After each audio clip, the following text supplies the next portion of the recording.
I believe that if you want to be successful in sales, you need to be convinced that the product you're selling to your customer, that it's worth it, not just for you because you're getting some commission of it, but for them, for the client.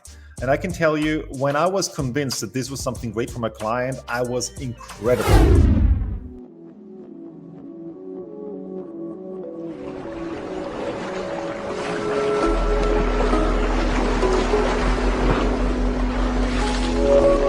Hey, what's up, Masters? Welcome to another episode of Path to Mastery podcast. And today we are with Mr. Ronny Leber from, all the way on the other side of the world. Man, you're in Austria. Exactly. Hi, David. I'm happy to be with you. I'm happy to be with all of you who are joining us right now, who are listening to us. And hi. Yeah, well, no, thanks for being here. And man, you've done a lot of things, and just happy to talk to you about what you're up to today, because as we're recording this, there's a lot of uncertainty in the world with everything happening with inflation and interest rates and gas prices and a war going on, and you talk about a winning mindset, right? Oh, absolutely. Yeah. So tell us first off, I'll let you kind of, I know you've done a lot. You've worked with entertained over 5 million people. You've got over 15,000 hours, or 1,500, I'm sorry, on live television as a host, as an anchorman. You motivate people. Give us a little bit more about who you are and what you do, and how did you end up in this space of mindset? Oh, that's a beautiful. Thank you very much, David. That's a beautiful introduction. So actually, how I got into that field was that already, like, for more than 20 years, when I was a teenager already, I was interested in what makes people successful and why we do what we do, why we feel what we feel, like how do we work as a human, like how does the human mind function, how does our brain function, how do our feelings or our emotions function. And so I just got on a journey and went down a rabbit hole. And that brought me, like, later on also, for example, to Tony Robbins. And I'm sure many of the listeners are probably familiar with Tony Robbins. And I'm also a trainer for Tony Robbins. So that's also one of the things that along the line kind of started as a hobby. And it developed like this. And besides that, what I also do is, as you said, like, as my main job, I would say, is to wow audiences. Like, that's my job as a host, as a stadium announcer, or as a ring announcer at boxing events. At the same time, also as a keynote speaker for corporates somewhere around the world, and live or virtual, or let's say in person or virtual, because usually both is live. But so that's what I do. And I'm very happy also today, by the way, because I know that also a lot of salespeople are listening. I also have a background in sales, which I think is one of the best ways to learn about human psychology and about human needs, because I actually worked in door-to-door sales. I was at 3,000 people's homes, and I was also then afterwards at trade shows and all kinds of things when it comes to sales. So it was quite an experience, and that's actually where I got started. I love it. It's funny. I started door-to-door sales in Kirby vacuum cleaners 39 years ago, and then door to door, and then I worked for a magazine and used to do trade shows, just like you said. I'd go to a trade show, we'd set up a booth, but mostly I'd be at other people's booths trying to sell them advertising in our magazine. That was the good old days when life was easy. So tell us how did you sell? What did you start selling door to door? Actually was telecommunications. Before that, I worked a little bit of sales. That was my first experience when I worked in sales in insurances. I was not very good at that, to be honest, because I just didn't resonate very well with it. But everything I learned there afterwards, when it came to telecommunications, where I was a lot better at it, then I actually could put into practice what I learned in theory before. And also when it comes to trade shows, I don't know how it was with you, but for me, for example, also now being a host also of big shows or gala events, always I felt at a trade show booth like it was showtime. Like the moment that the customer arrived, it was like the show is on. Yeah. Well, I always feel like that. I mean, as soon as the mic goes on, Let me ask you this, but you did say something. I have to go back to this. You said it didn't resonate well. I didn't resonate well with it. Like what tell us more. What do you mean by that? And I want to understand that. About okay, I believe that if you want to be successful in sales, you need to be convinced that the product you're selling to your customer, that it's worth it, not just for you because you're getting some commission of it, but for them, for the client. And I can tell you, when I was convinced that this was something great for my client, I was incredible. I was really, really, really amazing. I can tell you, later on, I realized when I went in telecommunications, and it was about different tariff models for the phone. And when I thought that this was a great deal for the client, I was amazing. And then after some time, for example, they put out a new product, a new tariff for the phone, and I thought, that sucks. Like I went to a few people's homes, but the more I realized that it sucks, I was I knew I couldn't sell it anymore. Yeah, I can relate 100% to that, and I'm glad you said that, because you're right. If for a salesperson to be effective, you first have to be sold on your own product, right? And you have to be sold on yourself. And and something we talk about as well is how you tell me how important it is for someone to be sold. Like we talk about a winning mindset, like being sold not just on the product but themselves, and when that shows up as what, confidence. Like how important is that for sales?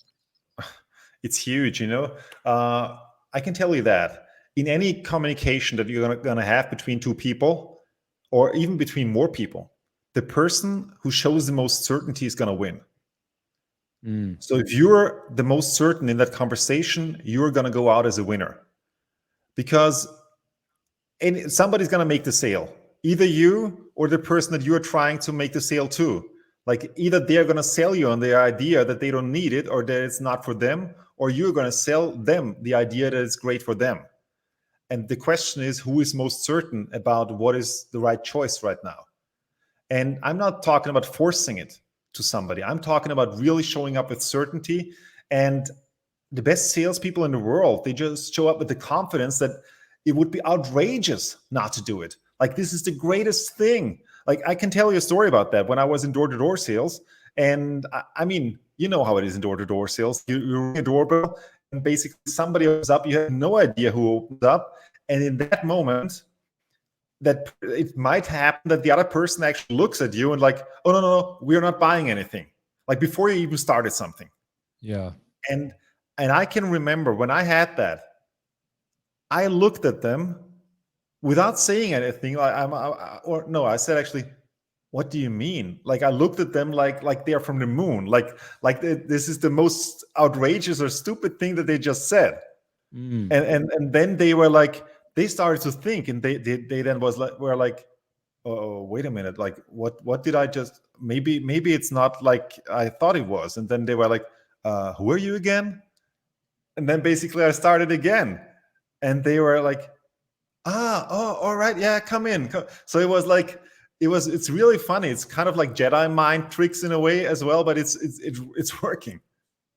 So how does somebody like pick up on that? Is it your words? Because we talk about this all the time. I mean, I work with salespeople, and it's like when you show up and you're just and people, when you're not confident, people they know, they pick up on it. They don't even. I always say people don't even know how they know. They just sense something's not congruent, right? I'm going to tell you an example on a bigger scale, because we all have this instinct, like an animal has the instinct. When you show up to a wild animal or even to a dog at times, they're going to smell if you're scared, if you're fearful. And as you know, I work in stadiums and I work in front of tens of thousands of people. And if you go out there and you're scared, or you're not certain about who you are, they're gonna eat you alive. Like really, they're gonna boo you out. Yeah. Because you're just because you're not certain. Because nobody wants to see you fail. People want to be entertained. People want to be taken on a ride, or like, and that's also your job. Your job is not just to show up. Your job is also to take them on an emotional journey, on an emotional ride. You also need to entertain them in a way. Maybe surprise them in some way. And so how does that work? Basically, and the question in sales is you need to adapt to the other person in an instance, like in a matter of milliseconds. You need to adapt in who is in front of you. How does it work the best? For me, I would say also is picking up their body language, like picking up where they are at. And then I'm sure you've heard about matching and mirroring. Like Oh in a yeah. way also, like especially when they're scared or fearful, or and you realize that, like kind of you adapt their body language. You do not adapt their energy, but you still adapt their body language. And I remember, for example, once I had a guy with me, it was door-to-door sales, and I was schooling somebody, like I was training them to do what I do. And we came to a person's home, and it was an old person and an old woman, and she was like basically in her body, like no, I want to leave everything as it is, and so on, yeah. And I was basically mirroring her body language, yeah. And I was just reconfirming her. I was said, fantastic, great, that's why I'm here, that's awesome, like fantastic, because you're still gonna be with the same provider, it's just gonna get cheaper, and like and so on. And then like I just made the switch at some point, and great, so what's your phone number? And I was in the contract. And she was like, and basically she was telling me everything. She was telling me the phone number, her address, and so on. And then it was like, fantastic, so great that you're such a loyal client and for staying with us. And it's just gonna get cheaper the next time. And so I just need an autograph right here. And so she signed, and the guy next to me, when we left, he was like, what happened?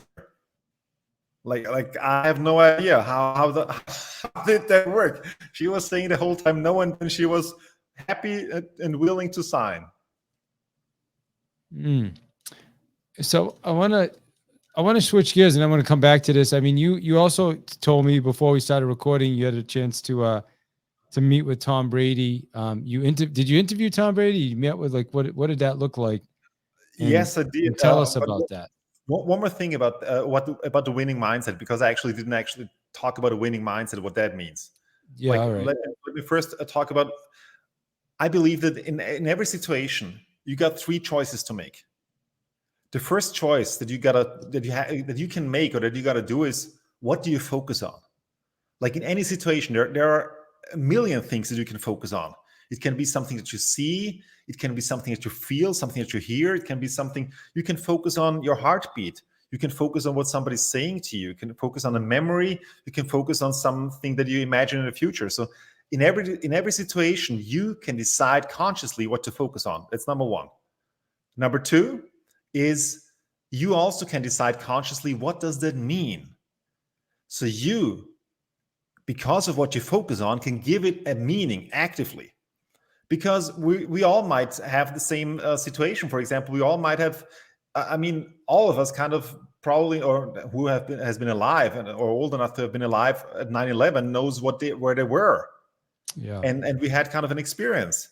And at the same time, each and every one of us gave it a different meaning. And then the third thing that you can choose is, what am I going to do because of that? Like, what is the action that I'm going to take? And so wherever you are and whatever your situation is, there is always another way. So even if you're frustrated, if you feel, man, the things are not going the way I want, and I'm going to come back to that in the Tom Brady story, then really it's all about, once again, first of all, to choose your focus, choose what you focus on. Second of all, choose what it means and give it an empowering meaning. And third of all, choose wisely what you're going to do about it.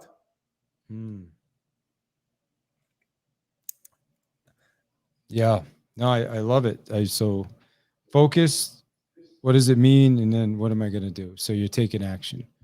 Exactly. You're clarifying, and then you're setting yourself up to take action. Yeah, let's switch gears. And well, before we do that, there was one thing I was going to ask you before, with, how does somebody know if they're missing the winning mindset? I think it comes down to state, because you know how important it is, especially in sales. Like when you're in door-to-door sales, the moment you ring the bell, you got to be in state. And what I mean by that, you got to be in a peak state. Like you got to be in a state where you can influence somebody else. And I'm not even meaning it in a negative way, because you can also influence somebody who is fearful, who is scared, maybe, and you can influence them in order to take a wise decision. But at the same time, you need to be in a peak state to deliver. And if you're not in a peak state, if you're the one who is scared, who is doubtful, then you are not in your winning mindset at the time. So then it's something that you got to work on, and you can train that consciously, continuously. So how do you, what are some tips for training to somebody to get in the peak state before meeting with someone? You need to make it a ritual. Like, for example, and also set an anchor. For me, it was always the moment I rang the doorbell, it was like an anchor. It was like in that moment, boom, I was there. I was in peak state. Or, for example, maybe have something physiologically that you do. Like, for example, or listen to some music, do some sports. Basically, do something before that in order to really clear your mind from negative thoughts and get into something where you're like something that makes you feel good or even feel great. And it's going to be something else for everybody else, for different people. But I mean, like, what music makes you feel great? What is it that really juices you? That is like when you stand up, like when you get out of bed in the morning, what really juices you up? What are the things? Also visualize how your day is going to be, visualize the successes that you're going to have. Also, at the same time, write down your successes in the evening. Like, do a success journal, write down 5 successes every day that you had on that day. And if you cannot come up with 5, be creative. There were at least 5 things. Yeah, that's awesome, man. Yeah, 100%. We have we were talking about that this morning on our call, having some type of a routine where every day you're getting yourself in the right mindset with gratitude and prayer and journal, and even looking at, like we were talking about, looking at our calendar for the day and saying, okay, these are the appointments I have. What intentionality do I want to bring to that meeting? And so, yeah, 100%. I mean, if you want to work on your body, and if you want to get fit and strong, and you want to get muscular, how often do you need to go to the gym? Just once? Every day, man. Well, maybe not every day, but I go pretty much every day. Yeah, and you need to build the emotional muscle as well. It's not just like, oh yeah, I listened once to a song that made me feel great, but that was like 3 weeks ago, and now I feel like okay, I don't want to like crap. So let's switch gears. I want to talk about you were telling me before we started recording how you met with Tom Brady, and man, that guy is just like that. His mindset is like just like I don't know, like iron, right? Like, how do you just to perform at that level? Like, what? Tell us about him, man. Like, what kind of mindset does he have? First of all, I was in high school in New England. So I really also, and you live in Boston, and obviously, I mean, New England people have a very special relationship to Tom Brady, usually. Yeah. And You're crazy if you don't, that's for sure. But yeah. Yeah, lots of great memories. And I can tell you, of course, I followed his journey from the beginning.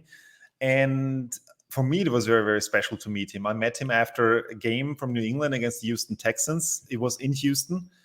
And I had credentials there, and after the press conference, I just talked with him. And it was just 1 week after at the time, biggest comeback in New England Patriots history. 1 week before was the match in Foxborough in New England, where they played against Peyton Manning and the Broncos, where at halftime, the Broncos were leading 24-0. Maybe somebody remembers that match. I remember. Yeah, and at the end, the Patriots won it in overtime. And it was at the time the greatest comeback that they ever had. And I was talking with Tom. I said, like, come on, like last week, how do you go into the locker room when you're down 24-0, 24-0? You know that there is Peyton Manning on the other side, which is one of the greatest quarterbacks to ever play the game, if you're not familiar with football. And like, I mean, what questions are you asking yourself, or how are you preparing yourself for the second half? And he said, it's 2 things. First of all, it's about you remember the moments that you performed with the team, that you overcame some obstacles that you didn't think were possible at the time. So you think about, as I call them, about magic moments. You think back and you juice yourself up, you load yourself up with those emotional memories. Like to believe, because you need to believe, first of all. Second of all, when you go out there again, you need to be focused just on the next play. You take one play at a time, play by play. You're not focused 2 plays ahead, 3 plays ahead, or like even 4 or 5 plays or minutes or whatever ahead. You just focus on the next play, on making the next play. And then from that, you can build momentum. And what I believe, what we can take from that also, because I believe that many of us have experienced in the last 2 years some kind of downfall in a way, some kind of that things were not going the way that we expected or the way that they were going before all the time. And then it's also in life, oftentimes we need to create a comeback. Also, you were mentioning it before. Right now, there are circumstances that are out of our control. But it's up to us to get our mind straight. It's up to us to create that comeback. Then once again, it's really remember those moments where you performed great, like to believe in yourself. And second of all, you need to be focused on one step at a time. Yeah. Amen, brother. Let me ask you this. How first off, how do people get in touch with you if they're interested in getting more information about you and what you're up to? First of all, ronnyleber.com. I guess we're also going to have it in the show notes. So RONNYLEBER.com. There is also a blog, and there are plenty of blog posts. For example, if you want to create a bigger network, if you want to speak in front of people, also if you needed to switch to virtual, how to talk to a camera, all those kind of things. Like there are many things about how you can also wow your audience. And when you're thinking, well, I'm not a speaker, you are, as a salesperson, you're speaking one-to-one. Like you also need to master those skills in a way. And of course, also on social media, meaning on Instagram, on LinkedIn, on Facebook, just /Ronny Leber. And here we go. I love it, man. I'm going to go to one of the questions we ask is to help listeners, biggest challenge to help our listeners. You mentioned when you said create a magic moment for your clients. Tell us about a magic moment. Oh, that's a beautiful topic. And I love that topic. And I think it's very important. First of all, I'm going to ask you, David, what does a magic moment mean to you? Would be a moment I'm enjoying. I'm just present, having whatever, just there, having fun. No worries, no issues. Just that's it. Yeah, being with my family, or yeah. Beautiful. I love it. And also magic moment is a moment that also, for example, I always say that you can tell to your grandkids, for example, about it. It's going to make you fall asleep with a smile, or make you wake up in the morning with a grin on your face. And those magic moments are moments that are happening and you're experiencing them, or you can create that. My job is to create magic moments for like really tens of thousands of people literally at the same time. And so oftentimes I get asked, but well, I mean, come on, like how do you create a magic moment? Like isn't that something that just happens? But let me ask you this.